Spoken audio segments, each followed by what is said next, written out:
అర్జున్, చూసావా? అక్క ఎలా విషయాన్ని తిప్పింది. నేను ఉదయం అల్పాహారం చేశాను.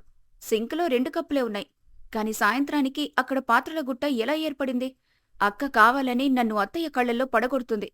ప్రియా, చూడు, నేను కూడా ఈరోజు ఆఫీస్ పనితో చాలా అలసిపోయాను. అక్క ఎన్నో ఏళ్లుగా ఇంటిని చూసుకుంటోంది. ఆమెందుకు అబద్ధం చెప్తుంది?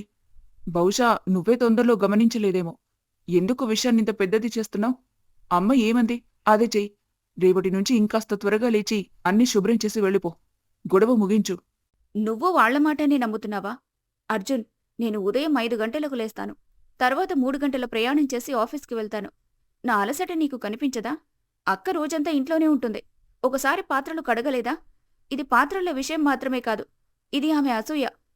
అసూయ? ప్రియా, ఇది అతిగా ఉంది. ఆమె ఇంటి పెద్ద కోడలు. పని గురించి చెప్తే అది అసూయ ఎలా అవుతుంది? ప్లీజ్, నాకు నిద్ర కావాలి. ఉదయం త్వరగా వెళ్ళాలి. ప్రియ మౌనంగా ఉండిపోయింది.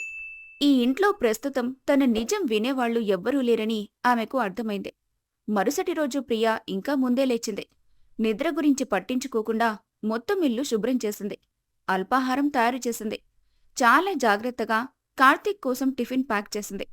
ఎందుకంటే నిన్న రాత్రి రాజమ్మ కార్తీక్ బయట భోజనం చేయాల్సొస్తుందని తిట్టింది. ప్రియ టిఫిన్ని టేబుల్ మధ్యలో పెట్టి అర్జున్కి చెప్పింది. అర్జున్, నేను బావగారి టిఫిన్ ఇక్కడ పెట్టాను. దయచేసి ఆయనకు గుర్తుంచుకొనివ్వు. నేను బస్ పట్టుకోవడానికి వెళ్తున్నాను. ప్రియ ఇంటి నుంచి బయటకు వెళ్లగానే సుమతి పిల్లిలా నిశ్శబ్దంగా హాల్లోకొచ్చింది. చుట్టూ చూసింది. ఇల్లు ఖాళీగా ఉంది. టేబుల్పై ఉన్న టిఫిన్ తీసుకుని వంటగదికి తీసుకెళ్లి ఫ్రిడ్జ్ వెనుకున్న ఇరుకైన మూలలో బలంగా నెట్టేసింది. ఈరోజు కార్తీక్ దుకాణంలో భోజనం లేక ఆకలిగా ఉంటాడు. సాయంత్రం వచ్చి గొడవ చేస్తాడు. అప్పుడు నీ ఆదర్శ కోడలి ఇమేజ్ ఎలా కాపాడుకుంటావో చూస్తాను. ఈరోజే నీ ఉద్యోగానికి నేనే మూలం కోసేస్తాను. సాయంత్రం కార్తీక్ మరియు రాఘవన్ దుకాణం నుంచి తిరిగొచ్చారు. కార్తీక్ ముఖం కోపంతో ఎర్రగా ఉంది. అమ్మా, ప్రియ ఎక్కడుంది? ఈరోజు హద్దు దాటిపోయింది. రాజమ్మ వంటగది నుంచి బయటకొచ్చింది. ఏమైంది? అంత కోపం ఎందుకు? అమ్మా, నిన్న రాత్రి మీరు ఎంత హంగామా చేశారు. ప్రియ పని చేయదని. ఆమె ఈరోజు ఉదయం టిఫిన్ పెడతానని మాటిచ్చింది. నేను, నాన్న మధ్యాహ్నం వరకు ఎదురు చూశాం. కాని టిఫిన్ రాలేదు. దుకాణంలో పని అంతగా ఉండి బయటకు వెళ్లి తినడానికి కూడా సమయం దొరకలేదు. నాన్న వయస్సు చూడండి. ఆయన ఆకలిగా ఉండాల్సొచ్చింది. ఇదేనా ఆమె సంస్కారం? రాజమ్మ సుమతి వైపు చూసింది. ఆమె అప్పటికే అక్కడ నిలబడి ఉంది. అయ్యో కార్తీక్, మావయ్యగారు మీరు ఆకలితో ఉన్నారా? నేనుదయం ప్రియని 3 సార్లు టిఫిన్ ఎక్కడా అని అడిగాను. కాని ఆవిడసలు పట్టించుకోలేదు. నాకంత సమయం లేదు. అందరి డబ్బాలు ప్యాక్ చేయడానికి. ఎవరికైనా తినాలనిపిస్తే వాళ్లే చేసుకోండంది. నేను పెట్టిందనుకున్నాను. అయ్యో రామా, ఈ అమ్మాయి ఇంత గట్టిపడిన హృదయం ఎలా అయింది? అదే సమయంలో ప్రియ ఇంట్లోకి అడుగుపెట్టింది. ఆమె చూసిన వెంటనే కార్తీక్ అరిచాడు. ప్రియా, నీకు మా గురించి పట్టించుకోవడం లేకపోతే చెప్పేయ్. మమ్మల్ని ఆకలిగా ఉంచి నీకేం సంతోషం వస్తుంది? ఈరోజు టిఫిన్ ఎందుకు పెట్టలేదు? ప్రియ ఆశ్చర్యంతో నిలిచిపోయింది. ఏంటి? నేను టిఫిన్ని ఖచ్చితంగా టేబుల్ మధ్యలో పెట్టాను. అర్జున్ కూడా చూశాడు. అబద్ధం, పూర్తిగా అబద్ధం.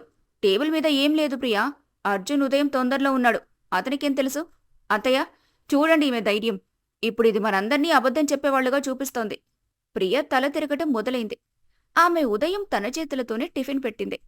ఇక్కడ ఏదో పెద్ద ఆట జరుగుతోందని ఆమెకు అర్థమైంది. ప్రియ కాళ్ల కింద నుంచి నేల జారిపోయినట్టయింది. తానే టేబుల్ మీద పెట్టిన వస్తువు ఎలా కనిపించకుండా పోయిందో ఆమెకు అర్థం కాలేదు.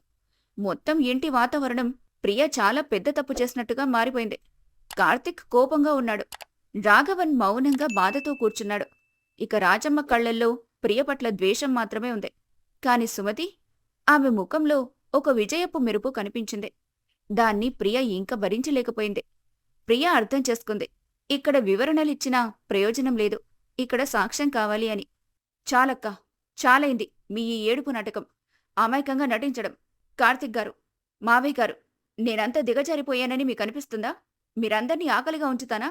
అక్క, మీరత్తయ్యతో టేబుల్ మీద టిఫిన్ లేదని చెప్పలేదా? అవును, 100 సార్లు చెబుతాను. టిఫిన్ లేదు. ఇప్పుడు నువ్వు నీ తప్పు దాచుకోవడానికి అరుస్తున్నావా? అత్తయ్య, చూడండి దీన్ని. ఇప్పుడిది నన్ను బెదిరిస్తోంది. నేను బెదిరించడం లేదక్కా. కేవలం నిజం చూపించబోతున్నాను. అర్జున్, ఇలారా. ఏమైంది ప్రియా? నువ్వింత నమ్మకంగా ఎలా చెబుతున్నావు? అర్జున్, గత వారం పక్కింట్లో ఒక దొంగతనం జరిగింది కదా.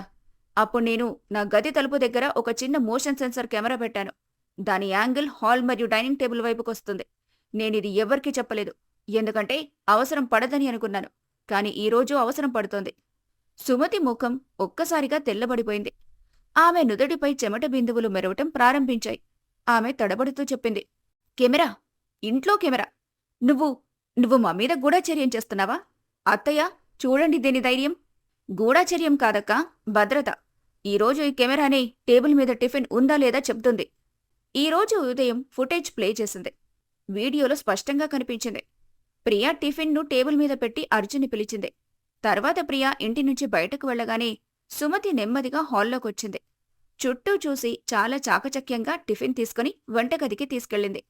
కెమెరా వంటగది లోపలికి కనిపించలేదు. కాని సుమతి టిఫిన్ తీసుకుని తన్ని కనిపించకుండా చేయడం స్పష్టంగా కనిపించింది. నిశ్శబ్దం అలుముకుంది. ఆ నిశ్శబ్దాన్ని ఎవ్వరూ చెరిపే ధైర్యం చేయలేకపోయారు. కార్తీక్ తన భార్య సుమతి వైపు చూశాడు. ఇప్పుడతని కళ్లల్లో విశ్వాసం లేదు, ద్వేషం మాత్రమే ఉంది. సుమతి, ఏంటిది? ఇది కూడా ప్రియ చేసిన ఏదైనా కోడింగా? ఈ వీడియో కూడా అబద్ధం మాట్లాడుతుందా? కార్తీక్, నేను నేను టిఫిన్లో ఏదైనా పాడైపోకుండా ఉండాలని వంటగదికి తీసుకెళ్లాను. తర్వాత మర్చిపోయాను. అబద్ధం చెప్పకు సుమతి. నువ్వు టిఫిన్ని ఫ్రిడ్జ్ వెనుక దాచావు కదా? పో, ఇప్పుడే వంటగదికి వెళ్ళి చూడు. ఆ టిఫిన్ అక్కడ దొరికితే ఈ రోజు ఇంట్లో నీ చివరి రోజు అవుతుంది. సుమతి పరిగెత్తుకుంటూ వంటగదికి వెళ్లి ఏడుస్తూ ఫ్రిడ్జ్ వెనుక నుంచి ఆ టిఫిన్ తీసుకొచ్చింది. ఆమె చేసిన పని ఇప్పుడు మొత్తం ఇంటి ముందే బయటపడింది. అక్కా, నాపై ప్రతీకారం తీర్చుకోవడానికి మీరు బావగారిని మావయ్యగారిని ఆకలితో ఉంచారా? మీకు నాపై ద్వేషముంటే నన్నే శిక్షించేవారు, నా ఉద్యోగం ఆపించేవారు. కాని ఇంటి పెద్దల భోజనంతో ఇలా ఆటలా? ఇదేనా మీరు గొప్పగా చెప్పుకునే సంస్కారం? రాజమ్మ తల సిగ్గుతో వంగిపోయింది. ఆమె సుమతిని ఎంతగా ముద్దాడిందో గుర్తొచ్చింది. సుమతి, నువ్వీరోజు నా తలను దిగజార్చావు. నీ అసూయలో ఈ ఇంటి పెద్ద మనిషిని ఆకలిగా ఉంచావా? నీకు కొంచెమైనా సిగ్గుండాలి. సీసీటీవీ ఫుటేజ్ సుమతి నిజాన్ని బయటపెట్టింది. కాని ఆమె మనసులో పశ్చాత్తాపం రాకుండా ప్రతీకారం ఇంకా పెరిగింది. ఆ రోజు తర్వాత ఇంటి గోడలు మౌనంగా మారాయి. కాని మనసుల్లో కలహం పెరిగింది. సుమతి ఇప్పుడు నేరుగా దాడి చేయకుండా చిన్న చిన్న విషయాల మీద గొడవలు సృష్టించేది. ఒక సాయంత్రం కార్తీక్ మరియు అర్జున్ దుకాణం నుంచి తిరిగి వచ్చినప్పుడు ఇంటి వాతావరణం మళ్లీ ఉద్రిక్తంగా మారింది. సుమతి కావాలని రాజమ్మ ముందు ఏడవటం ప్రారంభించింది. అర్జున్ తనని ఏదో అన్నాడని. అర్జున్, ఇదేంటి ఈ అశ్రద్ధ? సుమతి నీ వదిన, పెద్దక్క లాంటిది. ఆమె చదువు గురించి నువ్విలా తిడుతూ మాట్లాడతావా? అన్నయ్య, నేనసలేమీ అనలేదు. సుమతి అక్క అబద్ధం చెబుతోంది. మనం గొడవ పడేందుకు కావాలనే విషయాన్ని పెద్దదిగా చేస్తోంది. అబద్ధమా? ఎప్పుడు సుమతి మాత్రమే అబద్ధం చెబుతుందా? నీ భార్య మాత్రం పవిత్రమా? ఆ ఆఫీస్కి వెళ్లే అమ్మాయి ఇంట్లోకి వచ్చినప్పటినుంచి నువ్వు నీ మర్యాద మర్చిపోయావు. మర్యాద నేను కాదు, మీరు మర్చిపోయారన్నయ్య. మీరు మీ భార్య చేసిన తప్పులని కప్పిపుచ్చుతున్నారు. ఇదే పరిస్థితి కొనసాగితే నాకీ ఇంట్లో ఒక్క క్షణం కూడా ఉండటం కష్టమవుతుంది. ఇద్దరు అన్నదమ్ముల మధ్య మొదటిసారి ఇంత తీవ్రమైన వాగ్వాదం జరిగింది. రాఘవన్ మధ్యలో జోక్యం చేసుకోవాల్సి వచ్చింది. కాని చీలిక అప్పటికే ఏర్పడింది. అర్జున్ ఇక మౌనంగా ఉండబోడని సుమతికి అర్థమైంది. ఆమె తన పాత మరియు ఖచ్చితమైన ఆయుధాన్ని బయటకు తీసింది. రాత్రి సమయంలో మొత్తం కుటుంబం హాల్లో కూర్చున్నప్పుడు సుమతి తన నిండిన సూట్ కేస్ తీసుకుని బయటకొచ్చింది. కార్తీక్, మావయ్య, ఇక చాలైంది. నా నిజాయితీపై అనుమానం పెట్టే, నా మీద గూఢచర్యం చేసే, నా మరిది నన్ను అవమానించే ఇంట్లో నేనొక్క క్షణం కూడా ఉండను. నేనిప్పుడే మా ఇంటికి వెళ్తున్నాను. అరే సుమతి, ఇదేంటి పిచ్చి పని? శాంతించు. లేదత్తయ్య, ఈరోజు నిర్ణయం తీసుకోవాల్సిందే.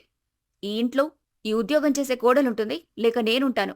ప్రియకు తన ఆఫీస్ గురించి అంతగా ఆలోచనుంటే ఆమె వేరే చోటికి వెళ్ళి ఉండాలి. నేను నా గౌరవాన్ని అమ్ముకొని ఇక్కడ ఉండలేను. కార్తీక్, నువ్వు నా భర్త అయితే ఈరోజు నా త్వర, లేదంటే మన సంబంధం ముగిసిందని భావించు. కార్తీక్ ధర్మసంకటంలో పడిపోయాడు. ఒకవైపు అతని చిన్న తమ్ముడు మరియు వృద్ధ తల్లిదండ్రులు, మరోవైపు అతని భార్య. సుమతి నాటకం అంతగా పెరిగిపోయింది. ఆమె ఇంటి గడప దాటేందుకు కూడా ప్రయత్నించింది. రాఘవన్ చాకుముక్క తీసుకుని హాల్ మధ్యలో ఒక తెల్ల గీత గీశాడు. ఈ రోజు నుంచి ఈ గీత ఇంటి సరిహద్దు. కుడివైపు కార్తీక్ మరియు సుమతి ఉంటారు. ఎడమవైపు అర్జున్ మరియు ప్రియ ఉంటారు. వంటగది కూడా 2 భాగాలుగా ఉంటుంది. రాజమ్మ మరియు నేను మధ్యలో ఉంటాం. మేము ఎక్కడికైనా వెళ్ళొచ్చు, కానీ మీరిద్దరూ ఒకరికొకరు గీత దాడకూడదు. సుమతి కళ్లల్లో ఒక విచిత్రమైన విజయం కనిపించింది.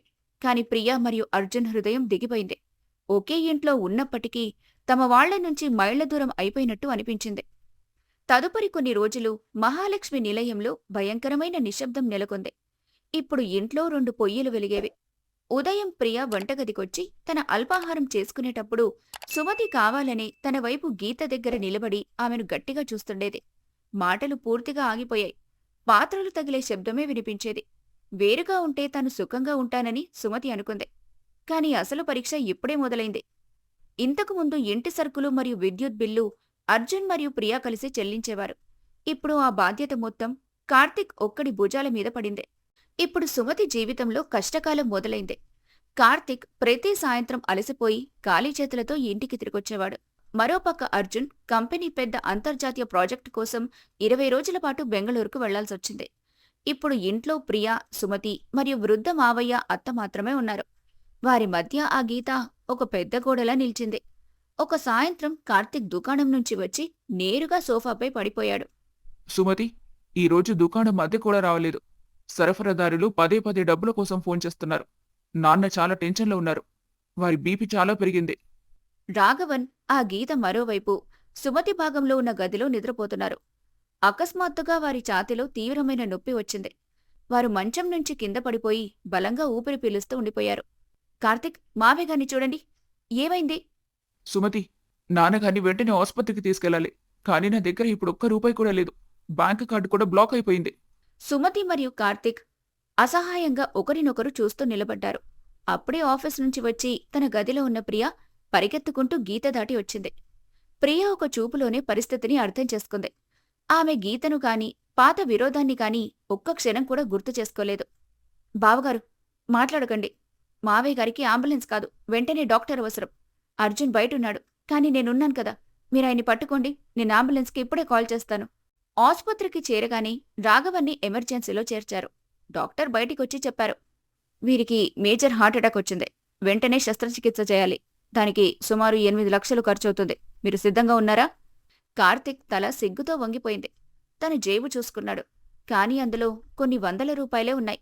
సుమతి మూలలో నిలబడి బిగ్గరగా ఏడుస్తోంది. డాక్టర్ గారు, మీరు ఆపరేషన్ చేయండి.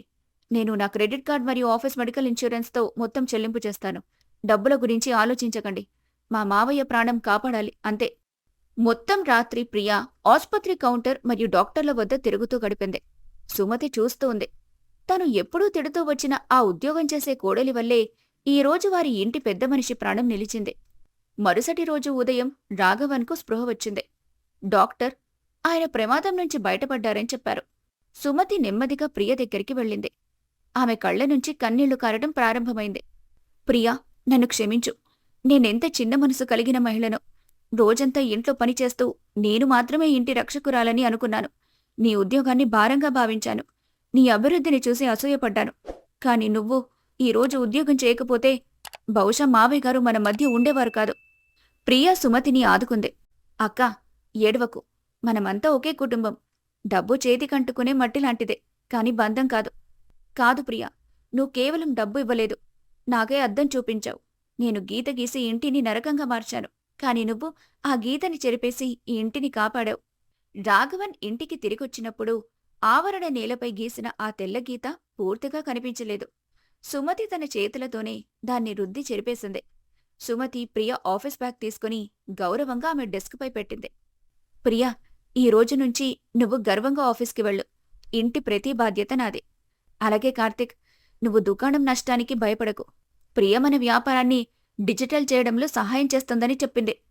అర్జున్ బెంగళూరు నుంచి తిరిగి వచ్చినప్పుడు సుమతి మరియు ప్రియ వంటగదిలో కలిసి కూర్చొని నవ్వుతూ టీ తాగుతున్నట్టు చూశారు.